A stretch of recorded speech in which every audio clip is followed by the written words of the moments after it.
night is the Rangers Journal night.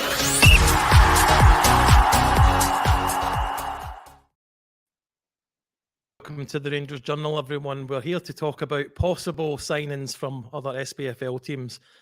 Just going to be more of a discussion. Scotty's going to join us at some point as well. But I'm going to say all right to Bob. You all right, mate? Yeah, not too bad, Billy. Not too bad. Looking forward to try to discuss maybe a few other folk that haven't been mentioned in other pods so far. So yeah, looking forward to the chat. I can't guarantee I can do that, I'm afraid, mate, because I don't really watch a lot of other SPFL teams. I'm going by recommendations from, guys on here and the chats we've got, or online, like follow, whatever. Or even just listening to other podcasts and seeing what names that they throw up. Yeah, exactly. See, before we start on actual names, where do you think where's the majority of our needs in the team at the moment, or what's our main needs, do you think? I think probably first and foremost for me, we need to be looking at Scottish players that fill this quota for Europe.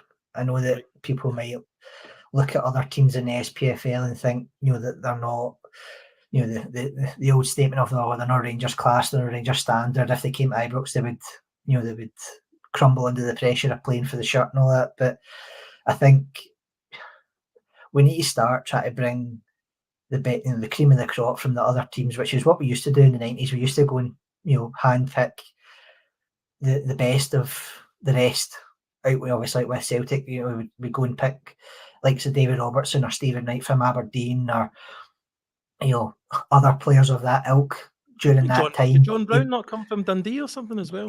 John Brown from Dundee. I'm even thinking, we got Theo Snelders at some point, which was from Aberdeen. I'm trying to think off the top of my head. Especially at that time when Aberdeen were still looked at as probably the third force in Scottish football in the 90s. I know that may have changed, for some people's opinion, but yeah, I think we've got to really kind of broaden that net and look at the players that have done well in the league. And again, I know we've probably touched on it other pods. It's people that know the league would hopefully stand a better chance than those coming in from abroad. I think we've all kind of discussed at length the difficulty and the challenges that some players have had, especially over the last year, that when they've come in, they're not used to British football in general, never mind Scottish football. And I think there's got to be a benefit in pulling, I say Scottish players, but players from our league. They don't necessarily have to be Scottish. I think it would be beneficial for us, because we play in Europe, to have Scottish players that play in our league, that know the league, that could A, help fill the quota, but B, add the depth to the squad that we probably need for the domestic games if we're wishing to go kind of far in Europe, as we've done over the last 2-3 years. I mean, you're right saying about the 90s, but even if you look at Advocates teams or whatever, we still had Scottish players or British-based players in the team, and Ferguson as well. He's our main player for the best part of a decade. So yeah, what does annoy me though is a bit of our arrogance as a fan base when it comes to signing someone from another club, because we've there's three players at the top of my mind. One probably would never have signed for us anyway, but you look at John McGinn leaves Scotland and is one of the top players in the Premier League. Yeah. Lewis Ferguson goes over to Italy and is doing really well over there. And I guess it's not quite the same thing. I know his names, the third names went out of my head, but sorry, mate. But there's a third player as well, goes away down south and ends up Billy Gilmore. Sorry, mate, Billy Gilmore. And I know the circumstances, we couldn't hold on to him, but it's just frustrating that Scottish players, go away and we never sign them. And I think you could put it down to the managers as well, but as a fan base, we all turn our noses up at other players that come from other teams in Scotland, don't we? Yeah, exactly. And I think you make a very valid point. I think, even reading through, some of the rumours, and I understand Billy Gilmore was maybe more of a financial decision because of what was on offer at Chelsea at the time, but the fact he was already kind of needing the first team squad at that point, if he'd been given the opportunity sooner, would we have a better argument to make him stay or help, or make up his mind to stay? Lewis Ferguson's just went and won the best midfielder in Italy award by the Italian League and is likely going to move from Bologna once he recovers from his injury. And again, it's probably unfortunate that it's come at such a time when he probably would have been part of the Euro squad. Yep. There's an argument that he may not have started, but at least if he was part of that, it would have added on to his value. And as you said, what was the first name you provided? What was the other one? John McGinn. I know. I guess he John wouldn't have McGinn. signed for us Yeah. anyway. Yeah, I get even with the kind of obviously his family background and stuff like that, he's still an exceptional footballer. And I think, again, even at the time, and I know we don't want to talk about the other side of the city, but the fact that their arrogance didn't allow them to make a substantial bid for McGinn, whether it was 2, 3, 4 million.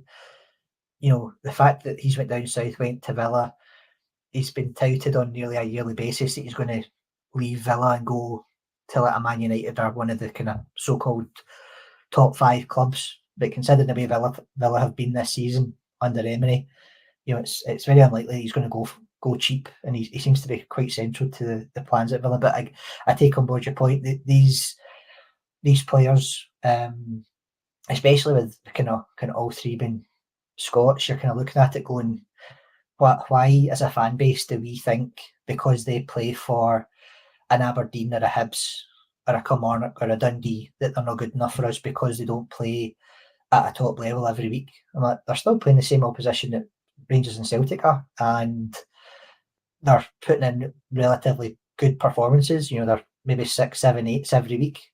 Understand that changes when you go to either of the Old Firm, but we need to be giving these players at least an opportunity to come. And okay, if it doesn't work out, it doesn't work out. But I'd like to think, and maybe probably going to touch on this, you know, as we discuss it, but financially, it's not a massive hit. I mean, for me, is there any benefit in signing a player for 3, 4, 5 million who again isn't accustomed to the league, is going to take some time, whether it's a short period or a long period of time, to settle into the team, the structure, etc., etc. Whereas most of these players, if we were to sign them, are lower cost and have experience of the league that we play in, so they're more, you know, they're going to be far more aware of how you play against St Mirren on a Wednesday night in Paisley or a Kilmarnock on a Sunday afternoon lunchtime, and you know, that type of attitude where,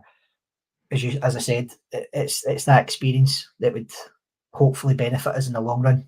And again, if they step up and they show their talent and their ability, we may then get a good sell-on value if we're able to then sell them on to, you know, a championship down south, a club down south, or abroad at any point. So yeah, there's the arrogance from the top two in Scotland is frustrating at times. Well, we better get started talking about some players. There will be a very big elephant in the room that Scott will fill when he joins the pod, I'm sure. But I'm going to start with my suggestion, and this was my top suggestion for any player, and that's Bojan Majowski at Aberdeen. Now, the cost might be prohibitive, but I think he's proven he can score. He's got a wide range of finishes. He's skillful. He's very good at holding the ball up. He's very quick thinking as well. He's versatile. He's very physical, and he's got a lot of work rate and movement. To some degree, I don't want to get in anybody's nerves, but it'd be maybe a kind of Morelos type player that'd be a bit of a battling ram as well. Maybe a better finisher than Morelos. Have you considered him?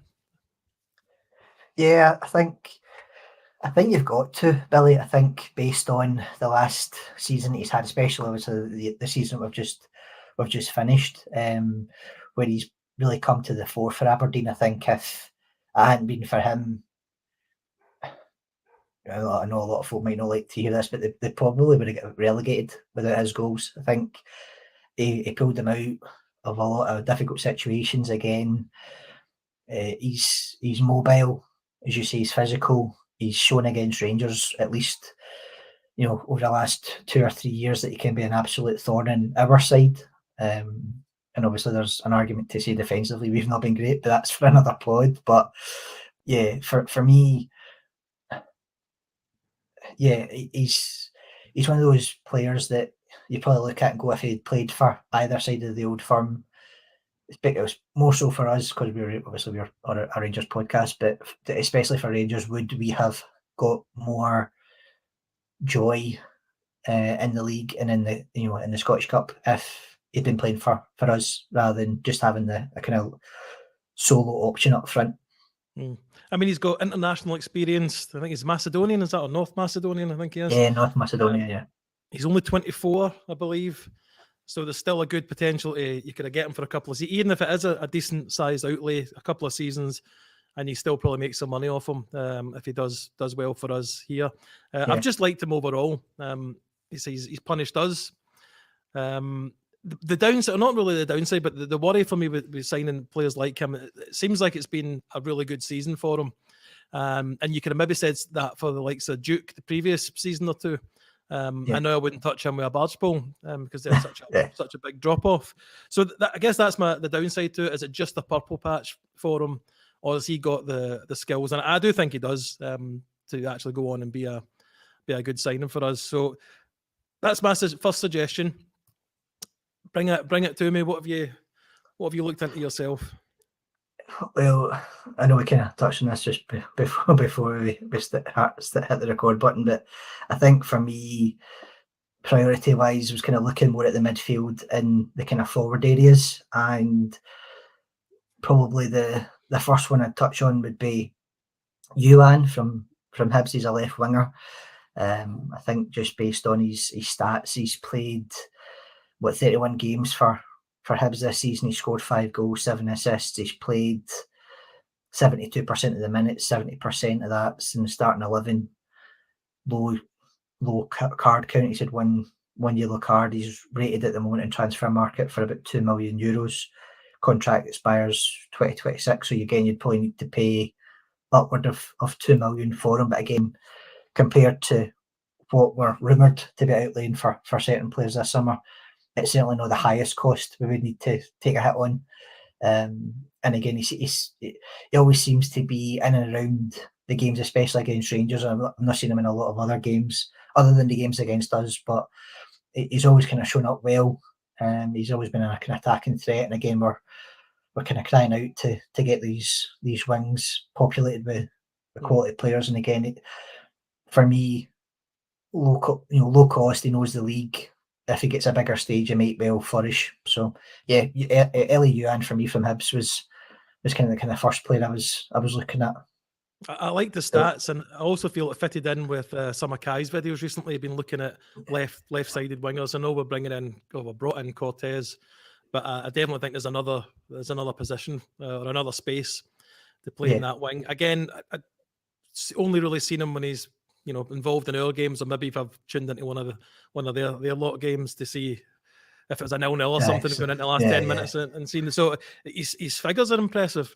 And just to touch on as well, he's 25, so he's still got kind of what we were touching on with yourself when Miovski's, he's still got room to grow, and kind of hopefully grow into a top class winger. But if he was given the opportunity to come to Rangers, he may well have a bigger stage to perform at. He's going to have probably more of the ball.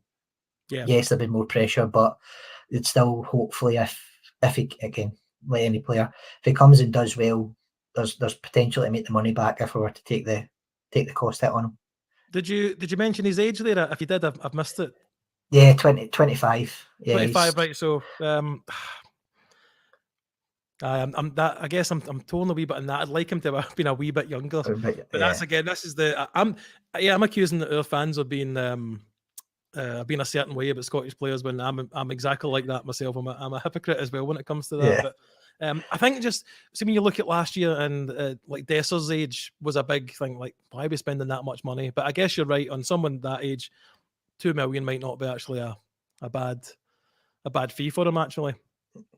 Yeah, and again, I know that there'd be a lot of discussion about the blue pound and whether or not we could actually get him for $2 million, or if it would be, obviously above that because he's got a contract for the next couple of years at Hibs. But again, if we were to put an offer on the table, hopefully the enticement of top say, top level European football, whether we get into the Champions League, we'll win Europe regardless next season. Again, that's another enticement, sorry, that hopefully would attract him to us. But yeah, he's got to have a good selling value, probably similar to Miovski in that regard, that he's still relatively young enough to be able to sell on, and again try and be part of this player training model that we're trying to get implemented and up into full steam.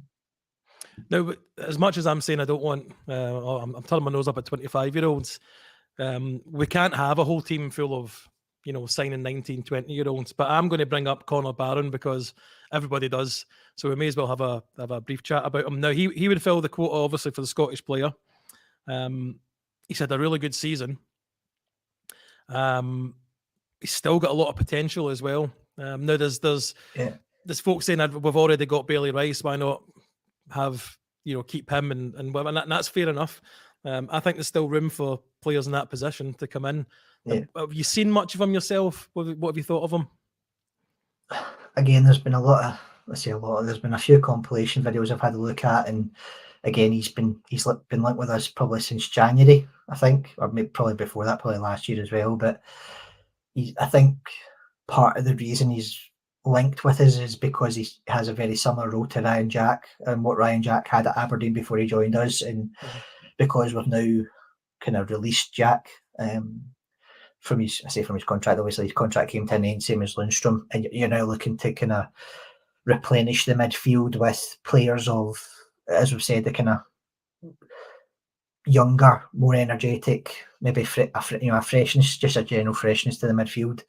To me, I like the look of him. I think there's a lot made about his injuries as well, which is difficult. But for me, at this moment in time, I think he would be a good option. I know it's difficult because it looks as if he could go a very similar route to Lewis Ferguson by going to Italy, or that's the rumour at this moment in time. But for me, yeah, he could. I'm not saying he could walk into the team, but he would definitely be a good option. He would fill the Scottish quota, and again, if we could keep him for a season or two, he might then be able to move on to the likes of Italy or go down south.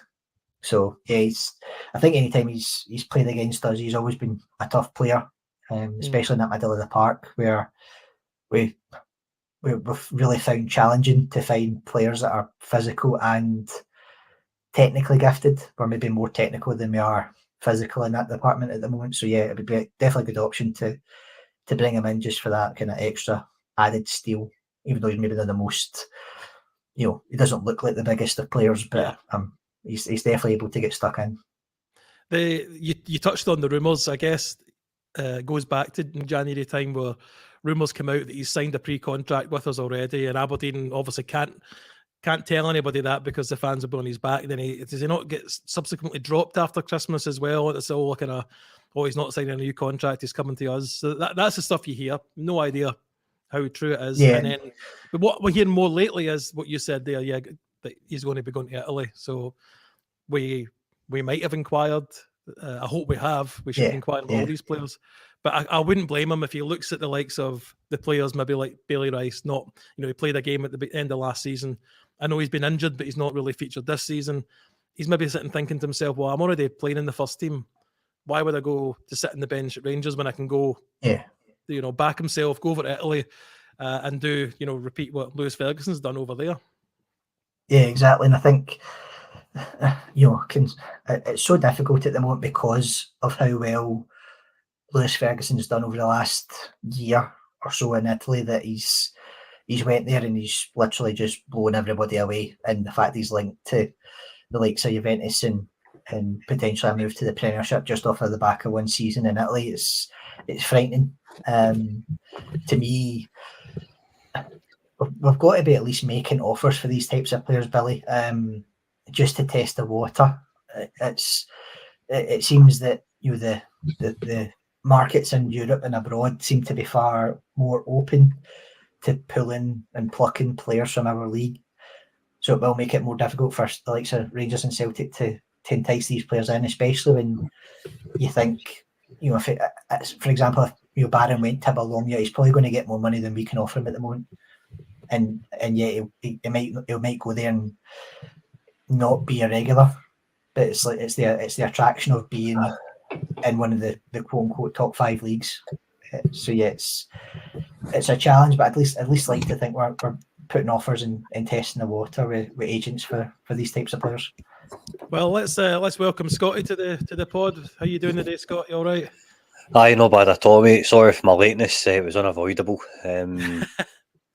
Glad to be on though. You've put a scarecrow at your desk with a Rangers top on just to make it look like you're still at work. Aye, mate. Aye, 100%. Exactly what I've done.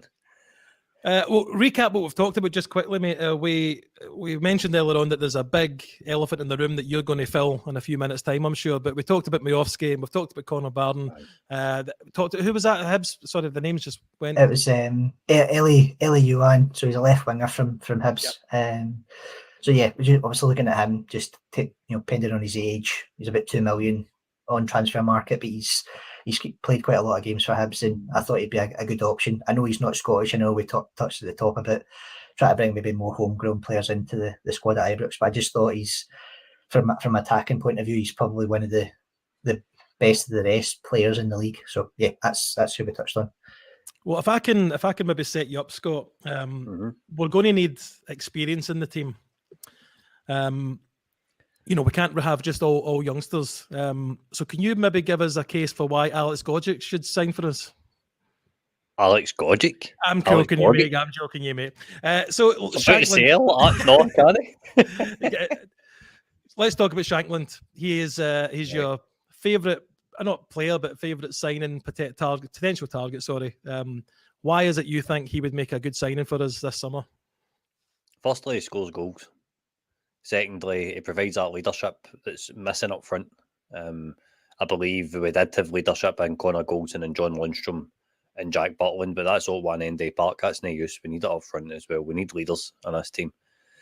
He's going to a contract in a year. I think he finished up the season with 31 goals across all competitions for Scotland and Hearts. That's a really good return. He's got a contract in the season. He's proven he can come in and do a job. I know there's an awful lot of rubbish to me. That is rubbish that he couldn't do a job in a Philippe Clement team. That's just. I don't agree with that. That's just baffling part for me. It's baffling. The guy plays as a number 10. I think he played wide right out at Beerschot when he was in Belgium. Hence why he didn't score many goals. So to say he's got limited kind of out of box work isn't on for me. I kind of promised myself I was just going to stop banging the Shankland drum because... Well, I've made you bang it, mate, because I know you like talking about him. And we like hearing it as well, don't worry. I just don't think it's going to happen, if I'm being honest with you, Billy. I think if we're getting out and we're going to sign a Romani guy in, I think it's another risk. It could turn into another Dessers, another Danilo, just like that. It's very rarely that you go out and you're able to bring in a guy like Tony Cholak who's going to put the ball in the back of the net. Very rarely that you're going to get a guy like that can come in and have that impact that Cholak had for us. No, I'm not saying bring Cholak back, but what I'm saying is our transfer dealings need to be of that ilk. Where Shankland's there. Shankland's been there, done it. He's PFA Player of the Year. He's Scotland number 9. He scored 31 goals across all competitions. Scored in Europe. Scored against both the old firms. Scored against every team there is to score against domestically. What else is it the guy needs to do? Really?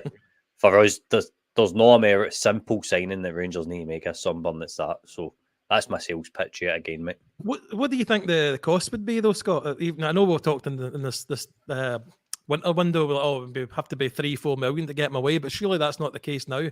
I would say if I was Rangers, I would only pay tops 2.5. Right, 2.5 million. Because you're buying the finished article. He's only got a year left in his deal. I think Hearts would be happy with that fee. Shankland stayed. He's fired them into third place in Europe. They're getting an automatic 5 million. So Hearts could look at it as £7.5 million they've received income for January. Do you know what I mean? That's not bad going. That's really not bad going in terms of income. So I would say that, but then that's purely only down to opinion, Billy. Bob, if he to come in, would you be happy about it, or would it be kind of? Let me just say that. I just kind of think of the word. Would it also depend on what other signings we do up front? Yeah, I think first and foremost, I think it would be a good signing. I I think it would probably depend on who we, the likelihood is that Lammers will probably go for money because of how well he played second half of the season in Holland. So you've got that attacking space to fill probably. Again, meets the quota for Europe. Again, as Scotty touched on and how we've touched on in countless other pods, he scored goals in Europe. He's really kind of honed his craft over the last season, 18 months at Hearts. He's been captain for them.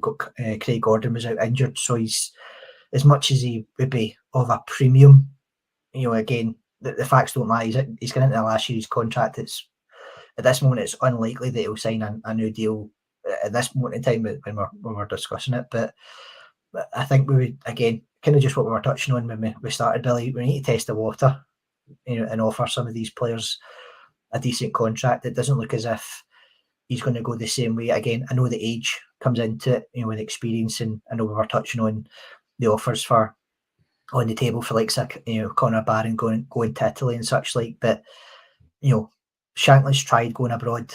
It didn't really work out for him, regardless of where he was played when he went over to Belgium. He's come back and as Scotty said, that you can't lie. He's fired Hearts the third. They were in Europe. They progressed relatively well in Europe. Last season. Likelihood is that he's giving them money because they're going to be in Europe this season coming.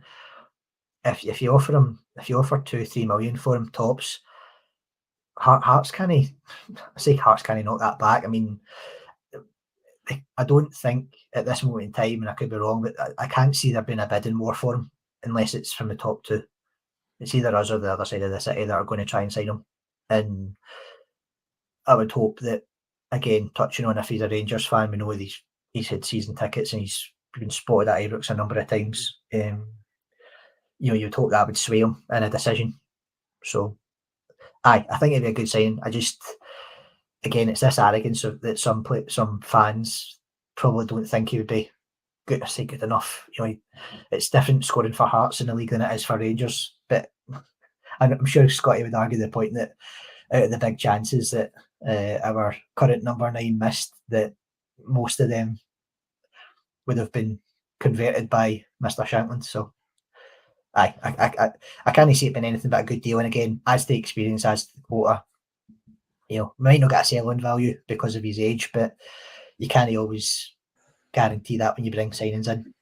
We might not get a monetary value back for him, but you might get 200 goals in a few seasons. So and silverware, it could reward us in silverware. So I never heard, and I've not heard the criticism that he doesn't play outside the box very well. I find he's always kind of like picking the ball up in the wings. And the other night at the Scotland game, he seemed to be coming deep to try and get the ball because he wasn't really getting a lot. And I know it wasn't his best game. For me, though, Scott, I would want Lammers and Dessers to both go and bring in him and another would be my preference, really. Is that fair? Aye, that's Melon fair. I think the only way in this imagination dreamland I'm living in about Shankland, Billy, I think the only way it happens is if Rangers get their 4.5 million back for Dessers. Otherwise, I think Dessers is probably a part of his squad next season. I just don't find it a viable option if Dessers stays, because him and Shankland, they're not similar at all, but they're of the same age bracket. They're not the paciest of players. Do you know what I mean? They're not as mobile as maybe Clement. In fact, I would go as far to say Dessers is even a wee bit more mobile than Shankland. I think Shankland's got a better eye for goal and he's a better overall player. But I think they're just kind of too similar to what we've already got. So I think that's why this Ramani guy's been linked quite closely, apparently. Right. He's been linked quite well. I think it's a £6 million bid or something, which is why it's too big an outlay. It's too big a risk if a guy doesn't come in, doesn't settle. And again, you only find guys like Tony Cholak once in a blue moon, and usually it comes for your own league, doesn't it? And what was strange about, I guess it's the same with Dessers, but we were kind of chasing Cholak out the door at the end because I don't know, it maybe just wasn't Morelos, or he wasn't doing what Morelos was doing, holding up the ball or whatever. But I don't know why we didn't try to keep hold of him. But then that's, I guess, Michael Beale for you. Scott, Bob's got a good shout actually for another player, but before I ask him about it, can you have any suggestions for other players? I guess it doesn't have to just be SPFL, but Scottish players maybe playing elsewhere that's a possibility of coming in, but who were you thinking about? Well, here's a bit of a controversial one. Lewis Morgan for me. Wouldn't it be a bad signing? He's played as a number 9 for New York Red Bulls. He's banging them in. He's a Rangers fan. I know he's done the unthinkable. I know of him personally because he's grew up kind of around the corner for me. And I know for a fact he is a York boy and he is a Rangers fan. I seen him in the Rangers tap when I was a lot younger. Right. I can vouch for that myself. Don't know if Bob maybe knows him as well. He maybe does, maybe doesn't he? But that's one maybe out with the box. I think if we're maybe looking for a 10, you can maybe have a look at Ryan Gold. Again, I'm not sure what kind of transfer fee or wages MLS would be looking for these guys, because I think they're selling for kind of bigger fees just now. In terms of closer to home, David Watson, Lennon Miller, obvious. They could be your centre midfield partnership for the next 3-4 years. One's a box-to-box player with an eye for goal. One's a very good technical playmaker, and Lennon Miller, very good technical playmaker. I would probably prefer Watson of the two. I seen Bob suggesting earlier Ewan. He's 25-year-old. Anytime I've seen him, he seems a wee bit clunky for me. He seems a bit clumsy. He can trip over the ball and stuff. He's got loads of ability, don't get me wrong, but I'd probably go for Danny Armstrong for Kilmarnock. So that would maybe be my 3. One of the boys for the States. Potentially Lewis Morgan would offer you something different up top that we've currently not got. And he knows the league, he's proven, he's a supporter. That's that quota. If Hadji, Cantwell, Lawrence, whatever's going to happen with those guys, one's got 1 year left in his deal. Cantwell's got an indifferent relationship with come on, or what seems to be indifferent. And Hadji's coming out in the papers and he's saying all sorts of, I don't know if I'm going to be here. Kind of mixed messages. So the number 10 position's vacant. Could we afford Ryan Gold? Would he make a difference? I believe he would. I believe he'd make a massive difference to his Rangers team. So that would probably be my kind of 3, 4, 5 guys would be in that kind of bracket. My main issue with Lewis Morgan, mate, is when you go on his Wikipedia page, it's a picture of him in a Celtic top. So don't know that alone. But I could probably go and change that this afternoon, though, Billy. Go well.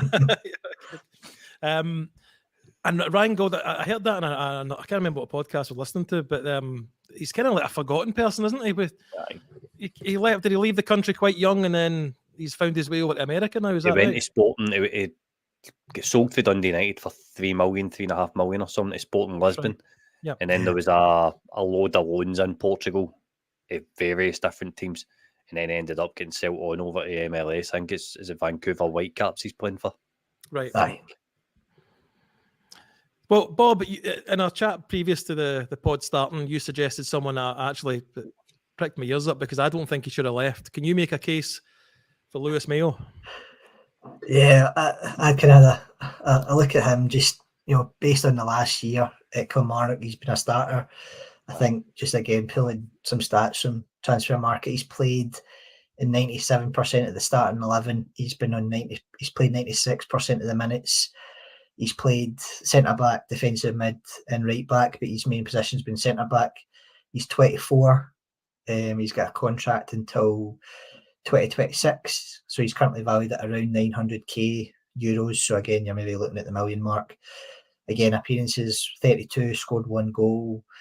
I do think probably for myself, I remember him playing a couple of years ago in a friendly at Ibrox, and I thought this guy's going to come on and be our centre back, one of our main kind of centre backs, maybe beside Goldson, if not a Katic or whatever at the time. But for me, just as we were kind of talking about, he's still got youth on his side. Again, he's a Rangers product. He's Scottish. He would fill the quota. Low cost hit if he came in and if he came back and was again as good as he was probably in the last season.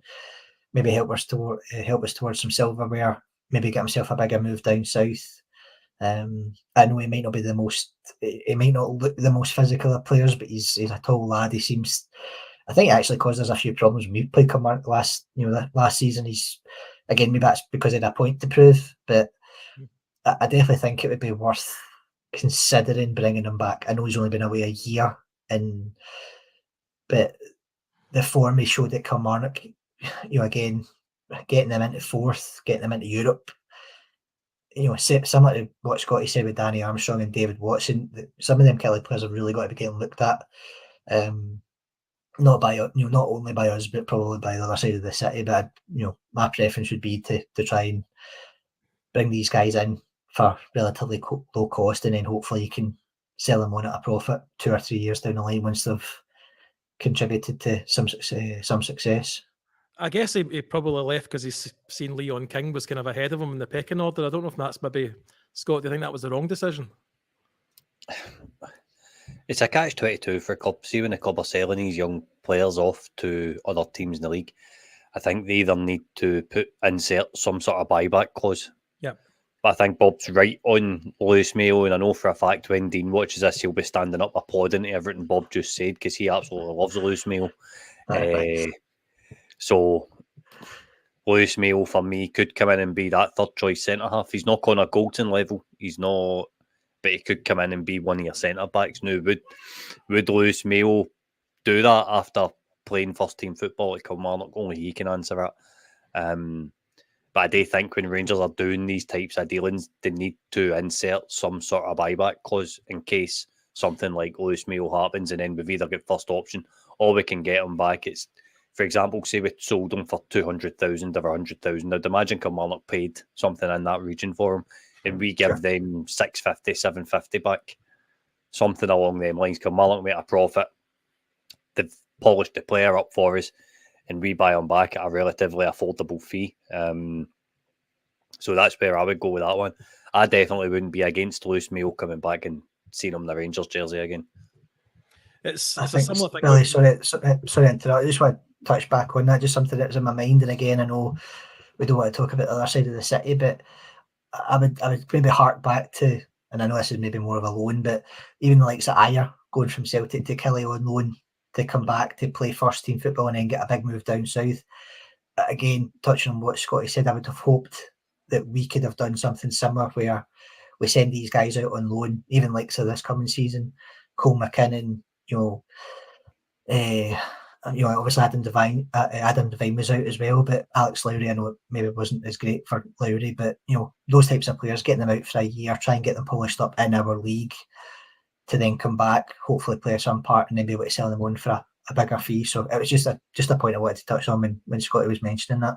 No, I was just going to say about the buyback thing. I'm really hoping we're doing something like that if McCrory goes. Well, it looks like he is going to be going, because I think he's had potential, I guess, for a long time. I'd like to see him play, a good couple of seasons somewhere else. And if we had the option to buy him back, I think that would be best for us. And he obviously wants to be a Rangers player, but he's just sick of sitting, playing third fiddle, really. Anybody else we want to touch on between the both of you, Scott, Bob? Because I think we've kind of went through the main contenders. Just out of curiosity, who were your players, Billy? Miovski was my first one. Miovski. And I'm kind of divided between him and Shankland. I just wanted to leave Shankland for you because I know you're passionate about it, but I'm 50-50 on both. What sways it for me with him is just his age, really, and the potential to make money back. But we're balancing this out with, if we're going to lose the players that we might lose Goldson, we might lose Tav, Lundstrom's away, Jack's away, we're going to need players, more experienced players to come in.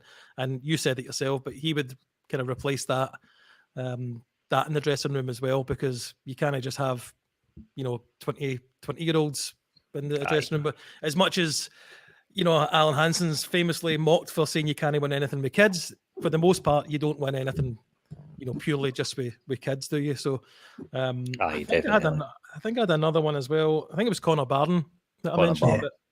But yeah, it was just to really just discuss it all between us. So I'd say kind of Connor Barnes, the obvious one, and Connor Barnes, the one that you think 10 years ago he'd have signed his pre-contract by now and he would be on his way. But Surrey has decided to raise their ugly head and Are you take definite Lewis on Ferguson. that? Have you heard anything? Nah, Definite? I've not heard nothing, No. mate. No, not heard a thing. What I have heard is he was talking to us in January, and then he says that he didn't want to come. All right. Rangers did make the effort, but he sees his career either down south or Italy. So for me, that's a kind of indication of sort of where we are. These Scottish players want to come in and play, and I don't think they're going to believe. I don't think they believe that they're going to play. If I'm being honest, you just need to look at the Scottish players that we've got in the squad just now. For example, I mean, look at Scott Wright. I know he's not good enough and he's inconsistent and he shows flashes, turns up here and there and everywhere, but these guys aren't really getting the game. Robbie McCrory's not getting the game. There's several. Ryan Jack, before his injury worries, he was fit for like a fortnight. If he was fit for Parkhead, he could have come in and done a better job than Lundstrom did that day. You know, there's John Souttar's really the only Scottish player that's played this season in the Rangers team, and it's quite poor. It's almost as if there's a wee bit of a snobbery, but then is it down to ability? I would say no, because you just look at Lewis Ferguson and that kind of quashes everything that everybody ever says about Scottish players playing for a typical club like Aberdeen, about their ability, that they're not good enough for all this jargon. That's how I think it likes like your Danny Armstrong and stuff like that, or go and get players who have played in the league before, like Lewis Morgan, Ryan Gold, that no Rangers have grew up round about the area and knows what the culture's like, know what it's like to live in a goldfish bowl, if that makes any sense. Like, it's a difficult one, isn't it? It's a catch-22. I mean, only the manager can change it, because the previous manager probably couldn't believe the situation he's in. He's got the checkbook. He's travelling, flying around Europe himself, interviewing all these players and getting to come to us. He had no interest in playing the Scottish young players in the youth academy. You can see that by the comments that Clement's made about the younger players only training a few times a season with the main squad. So he's identified it. So I'm hopeful that he will bring through he can't bring through 11, but 1, 2, 3 over the next couple of years that prove that there is a pathway. So we might miss out on this crop of young players this season, but maybe in 3 seasons' time we'll have the evidence that you can come to Rangers as a young Scottish player and get in the team. See what else, Billy? See what I think is important. Just will be my last point. See what I think is important for the club to do. See if the club has went and spoke to Conor Barn and he says no. I think the club need to leak it really discreetly, so that us as a support can say, right, well, at least we've went and we've tried, and Rangers won't get any stick for that. Do you know what I mean? It's not passing the buck, but it's kind of, if it's leaked out there into the press or through whoever, then at least we know, right, well, at least they've targeted it. That's positive. It gives you a wee bit of kind of hope on it, if you know what I mean. I think that's crucial as a club, that we get that information out there, that we did go and speak to so-and-so and did speak to so-and-so, but the deal wasn't able to get done. That's all we need. Do you know what I mean? Otherwise, it's just going to keep coming back. Well, why didn't we get Conor Barn in the summer? Why didn't we go and sign Shankland when one new striker's not scoring goals and he's missing guilty chances? Well, but we did try. Do you know what I mean? Like, that kind of thing, I think, needs leaked as a bit of to bridge the gap between the support and the club. No, I agree with you. And if any Rangers directors or people are watching, we're quite discreet in releasing things. So if you want to give us a shout, we can certainly happy give that information out to the fan base as a whole. Do you want to sum up your thoughts on young players then, Bob, before we finish up? Yeah, I think probably just kind of touching on what Scotty said and what we've kind of touched on in the pod is that it's very difficult for us as a subsection of the fan base to not, to kind of show our non-arrogance at these players that we've obviously touched on in this pod today. And I do think as a whole that we really need to start being more open-minded. I know it's difficult to say because of the majority of rules, but we need to, at least, as Scotty touched on, we need to make offers for these guys to get them in, to try and start blooding some Scottish, British players. I know we did the pod on Dujo and Sterling. We obviously mentioned kind of similar British type players from down south, but the guys in the Scottish League obviously have played. There's experience there that we could utilise and maybe help develop and help them flourish so that we can make the profit on it rather than for them to go abroad to Italy and down south and lose out on that kind of finance that again helped us, as really us in the 90s be one of the top clubs or be the top club in Scotland, and that obviously we all want to try and get back to that. So for me, we really should be looking at the best of the rest and try to bring these players in and offer them, not eye-watering money, but money that's going to significantly entice them to come with the prospect of European football, winning silverware, and then potential, top moves either abroad or down south, 2 or 3 years down the line. So, it's always a challenge, but I think as a club we really need to start bringing that attitude back. And hopefully implementing it in this window and windows to come. I'm sorry to spring this on you because we maybe should have touched on it earlier, but either of the two years know how the quota works for Europe, because I've heard the homegrown thing and then there's the trained at your club thing as well. Do either of you know how it works?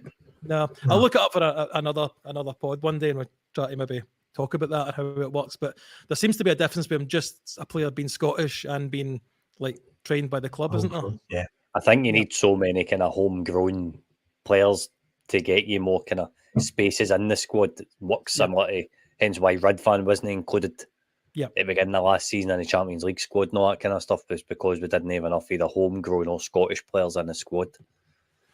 Fair enough. Well, Scott, give us your final thoughts then on the youth in Scotland. I think just the whole kind of system in general is failing these young players. I think it's quite bad that there isn't a reserve league. I mean, as a club, I think we could look at getting the guys some games first, because they didn't have enough games last season. Was it between 6 and 10 matches or something like that?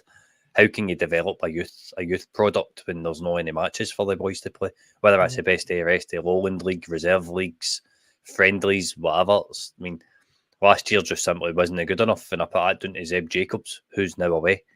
Because if he's head of youth development, it's up to him to oversee all this type of stuff.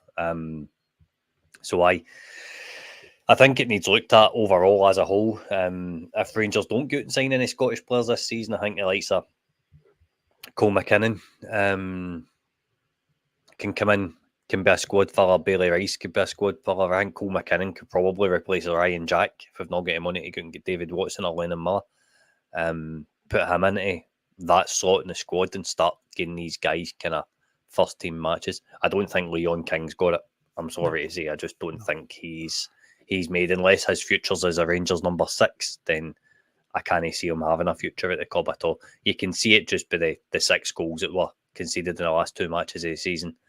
That, I think there's a kind of pattern emerging anytime Leon King plays. It's not anything against him personally or his ability. I do think he's got ability, but I just don't think he's a centre half, if that makes any sense, Billy. So I think he needs a loan move as well. Yeah, you need to use a loan market a lot better. I want to see similar loans for Adam Devine and Alex Lowry that were done last season and loan them out into the top league. And then if they make it, they make it. If they don't, they don't. They've learned and they've come back better players. Do you know what I mean? Just to touch on Leon King, I'm totally in agreement with you. He needs to go out on loan. I would like him to go out on loan and play as that number 6 and see how he is, because I don't think he's a centre half. Say we concede too many goals. Aye. I don't know, he's not commanding enough, but he does seem to be okay with the ball at his feet. So I'd like to see him in the number 6, go out, go to Hearts, go to Kilmarnock, go to someone like that he'll get to play the majority of the games, and we can, assess him this time next season to see if, there's a time to just let him go. It's not that as well, Billy. You're seeing these guys against Celtic, and there's a chance. Remember in the 55 season when we loaned out the likes of Jamie Murphy, Hibs, and Ross McCrory went to go to Aberdeen. I think we loaned him to Aberdeen first. You're making these teams better, and they can't play against us. So it's therefore you're kind of making the league better, and you're trying to kind of coax points. Celtic can drop points, you know what I mean? Yeah, no, it makes total sense. Well, unless if anybody's got anything else to say, I'll close things up then. Thanks very much, Bob, for coming on. Scotty, thanks for joining us in the end. And I want to thank everybody for watching the video. Please subscribe, please like, please tell your friends about us, and we'll see you next time.